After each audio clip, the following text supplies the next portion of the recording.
Welcome back. By age 17, the average child has outgrown 1,300 articles of clothing at a cost of some $14,000. At that rate, it's not hard to believe retailers are cashing in on back-to-school shopping, the second largest spending season of the year. Joining me right now is Jason Wagenheim, Vice President and publisher of Teen Vogue, and Daniel Coulet, H&M North America President. Good to have you on the program.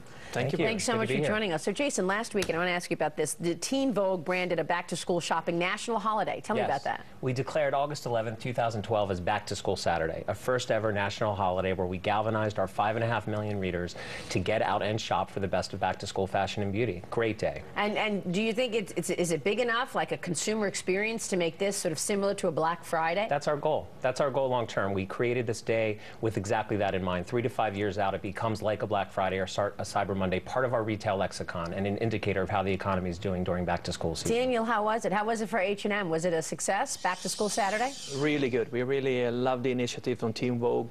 We had a lot of shoppers out there on Saturday, and the season so far, back to school, has started very well for us. How important is back to school for you? It's really important. Our big base of our customer is then the kids and the teenagers in our stores, and so the kickoff coming up here in August is an important month, important for the back to school customers. Well, what are you hearing from your clientele in terms of, Jason, what they're looking for, what they may want to buy this season? Consumers want value. They like fast fashion, like brands like H&M produce. They want an experience in store, and they need a reason to shop right now because the economy is in a very sluggish place, and that's again why we created a holiday like this. So how does the young, Daniel, the millennium, the teenage shopper fit into your overall customer base? They overall, as H&M is a fashion and quality at the best price, catering from the babies all the way to the grandmas, and teenagers is a very important one because they show the trends. They are speaking out in the streets, telling what's about to shop, and H&M is there with the current fashion every day. Jason, technology has changed things. Social media has changed the way young people shop and buy things. Yes, this generation has so much influence, far beyond what we ever had growing up.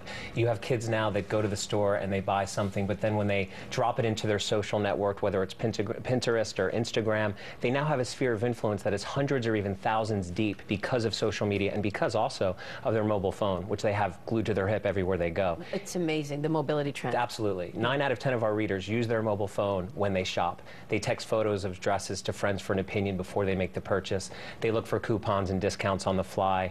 They are tweeting what they're buying after they make the purchase. It's pretty phenomenal, Maria. Have you changed the way you operate as a result of this social media huge situation? Sure. It's important that our branded Teen Vogue become relevant everywhere, and it's not just teenvogue.com, but making products for her that make our brand relevant and push great fashion and beauty advice to her on her mobile phone while she's there in the shopping experience. I guess same for you, right? In terms of your clientele, Daniel, have you made changes in terms of social media and how things have changed on the technology front? That's right. We see that when we have increased our resources in the marketing department, especially focused on the social media.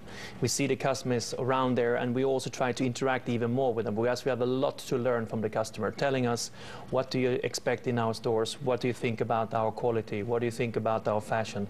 So it is a very good way to be hands-on, speaking with the customers directly. What about the growth overall in the U.S. for H&M? Tell me about your plans for expansion. The plans we have so far, we are 250 stores at the moment, heading for another 35 stores this year, and we see that we have very strong growth in our stores at the moment, and also in the newer stores that we open up in new markets. And of course, we are very happy to be finally going into Florida and Texas. That's we have our first stores, and they are very strong states, so we see a huge potential growth down there. What are you expecting out of 2013? Very good. Yeah. I think that we continue the brand in such it's growing. H&M is growing in North America, and of course we can, with all that traffic we have to our stores, we can sell more to each individual. It's such an important segment of the economy, certainly I know for you, Jason and Daniel. Great to have you both on the program. Great to be here. Thank you. Good to see you both. Thank you, Jason Wagenheim, Daniel Coulet.